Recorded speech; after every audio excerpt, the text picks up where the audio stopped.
নিশ্চয়কৈ সমীৰণ ভোগালী ওলগ জনাইছোঁ, লগতে দৰ্শকসকললৈ ভোগালী ওলগ জনাইছোঁ। এই মুহূৰ্তত মই উপস্থিত আছোঁ লখিমপুৰৰ এখন ভিতৰুৱা গাঁও, অতি ভিতৰুৱা গাঁও কদম জৰাধৰা গাঁৱত দেখিবলৈ পোৱা গৈছে যে সাতাম পুৰুষীয়া সম্প্ৰীতিৰে ইয়াৰ ৰাইজে তেওঁলোকে ভোগালী আয়োজন কৰা পৰিলক্ষিত হৈছে। আজি যিহেতু উৰুকা উপলক্ষে সকলোৱে মিলিজুলি লগ ভাত খাব আৰু তাৰ বাবে প্ৰস্তুতি সম্পূৰ্ণ হৈছে। খুব সুন্দৰকৈ তেওঁলোকে এটা ভেলাঘৰ নিৰ্মাণ কৰিছে, আমি দেখুৱাইছোঁ। ভেলাঘৰ আৰ্হি হ'ল এখন উৰাজাহাজ আৰু এই উৰাজাহাজৰ এটা ভেলাঘৰ দেখিবলৈ পোৱা গৈছে। আৰু এইবাৰ যিহেতু জুবিনদাবিহীন ভোগালী, গতিকে উৎসাহ কিছু পৰিমাণে লখিমপুৰত কম। যেনেধৰণৰ ৰাইজৰ উৎসাহ থাকিব লাগে সেই উৎসাহটো নাই। তৎসত্বেও সাতাম পুৰুষীয়া যি ৰীতি নীতি পৰম্পৰা আছে, পুৰাতন ঐতিহ্য বিহুক লৈ, মাঘ বিহুক লৈ বা ভোগালী বিহুক লৈ, সেই ঐতিহ্য পৰম্পৰা ৰক্ষা কৰিবলৈ ৰাইজে কিছু পৰিমাণে চেষ্টা কৰা পৰিলক্ষিত হৈছে। সুন্দৰকৈ তেওঁলোকে ভেলাঘৰ নিৰ্মাণ কৰিছে। এয়া বাঁহৰ এখন সঁফুৰা, ইয়াত এনেধৰণে তেওঁলোকে নিৰ্মাণ কৰি সকলোকে স্বাগতম জনাইছে।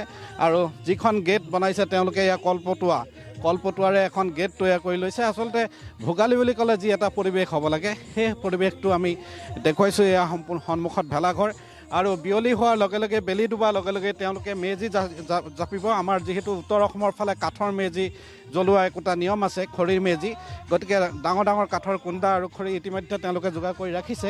আৰু এয়া দেখুৱাইছোঁ হাঁহ দেখুৱাইছোঁ। এনেধৰণে তেওঁলোকে হাঁহ ইয়াতে ৰাখিছে। যথেষ্ট হাঁহ আহিব। আমি জানিবলৈ যত্ন কৰিম কিমানটা হাঁহ হ'ব এইবাৰ। এইবাৰ 12টা টাৰ্গেট, কিন্তু আমাৰ 10টা আহি আছে।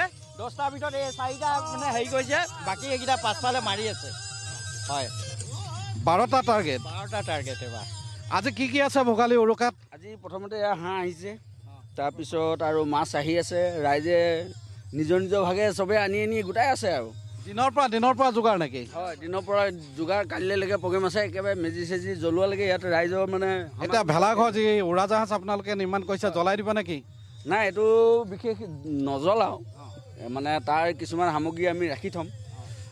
নিদিয়ে অহা বছৰলৈও দৰকাৰ হ'বতো, সেইকাৰণে কিছুমান বস্তু আমি ৰাখি থ'ম। মানে আমি দেখুৱাইছোঁ মহিলাসকলো তেওঁলোক ব্যস্ত হৈ আছে, সকলোৱে ৰন্ধা বঢ়াৰ কাৰণে সকলোবোৰ ব্যৱস্থাপনা কৰিছে।